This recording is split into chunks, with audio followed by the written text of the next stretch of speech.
الصوارم كي القول قول For elimination. القول قول Attends, c'est activé là? Mikel Arteta.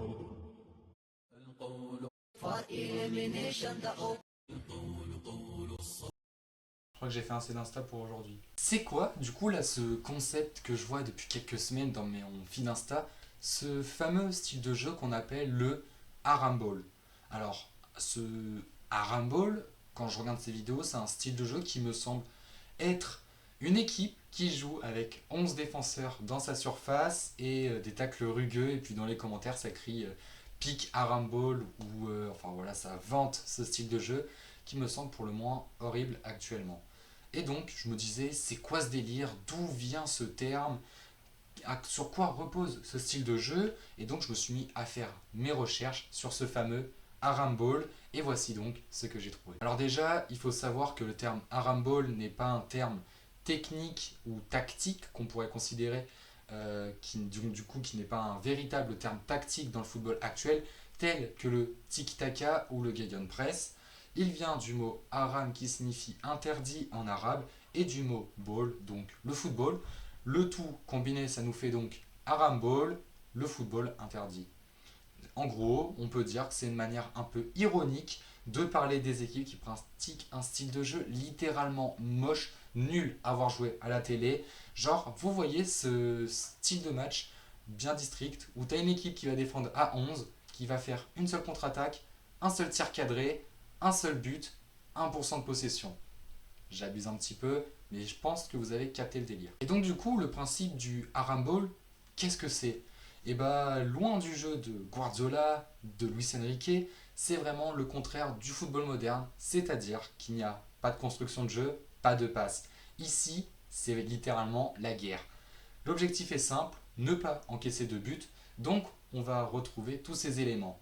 Défense bloc bas, 11 joueurs dans la moitié de terrain de l'équipe qui défend, on ferme les espaces, on coupe les lignes de passe, on ralentit le jeu. Quand il faut se transformer en tant que boucher, et bah, on vient charcler les adversaires. Et à la récupération du ballon, c'est tout à fait simple. On balance devant, on mise sur la vitesse de notre buteur ou de nos ailiers pour venir punir l'adversaire. Oui, c'est pas le foot qu'on aimerait voir à la télé, mais peut-être qu'aujourd'hui, c'est le style de jeu le plus efficace. Et donc du coup, après avoir fait ces petites recherches, je me suis dit, quel entraîneur pratique ce fameux Arambol? Eh bien, j'en ai trouvé trois entraîneurs qui pratiquent ce style de jeu qu'on pourrait caractériser de chiant. Dans un premier temps, on a Diego Simeone, El Cholo de l'Atlético Madrid. Pour moi, et pour de nombreuses personnes, on pourrait le considérer comme un pape du football moderne quand il s'agit de défendre. C'est un style coach qui joue vraiment bloc bas avec deux lignes de 4 et un pressing constant. Limite les joueurs, ils se croiraient à l'armée, limite c'est même pas d'autres joueurs, des coéquipiers ou d'autres collègues on va dire qui partagent le même métier de footballeur, c'est vraiment juste des ennemis, l'objectif c'est de les éteindre. Les joueurs de cette équipe de Diego Simeone, c'est des joueurs bien sûr bien rugueux, qui n'hésitent pas bien sûr à bien appuyer les tacles pour tuer l'adversaire, entre guillemets tuer bien sûr, le Normand, Simeone, Jiménez, Llorente, et j'en passe encore. Cette équipe, c'est littéralement simplement la muraille de Chine. On a bien sûr un autre coach qui évolue au Portugal, José Bordalas. Lui, c'est un véritable anti-football, c'est un assassin, c'est un cauchemar de voir son équipe de Retafe jouer quand il y était. Et vraiment, c'est un jeu si rugueux, si dangereux, tellement dans l'objectif d'annihiler littéralement l'adversaire, que ça en devient inquiétant quand tu joues Retafe, que tu as peur de te retrouver tout simplement avec la moitié de ton effectif blessé sur ce match. C'est un jeu du coup où il y a constamment des fautes, des blessés, des bagarres. Et en plus de ça, la blague, c'est que ça fonctionne. Retafe, par exemple, en 2019, sous José Bordalas, c'était 5e de Liga, avec un style de jeu littéralement horrible, on pourrait considérer. Et donc, du coup, ce dernier entraîneur qui pratique le style de jeu du Arambol, c'est Sundyke. À l'époque où il était à Burnley, c'était un contexte un peu différent parce que Burnley n'avait pas les moyens des mastodontes du football anglais, donc tels que Manchester United, Manchester City, Chelsea, Liverpool, enfin voilà, tous les géants quoi, du foot anglais. Donc lui, Sunday, qui se basait sur un style de jeu avec une défense à 5. L'objectif, casser les jambes, personne ne passe. Et tout simplement, il recrutait à chaque fois des joueurs bien physiques, bien costauds, quoi, pour que personne ne les passe. Et les attaquants, limite, jouaient plus de duels physiques que de ballons touchés en un match lorsque c'était Burnley en face. Et ils misaient tout simplement pour marquer tout sur balancer le ballon et puis il y a un joueur qui récupère ou tout simplement sur les coups de pied arrêtés.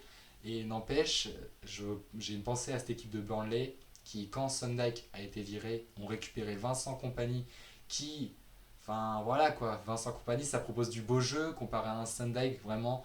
Je pense que ça a dû leur faire un petit choc voilà, ces supporters de Burnley qui sont passés d'un style de jeu éclaté à un style de jeu franchement assez propre à voir.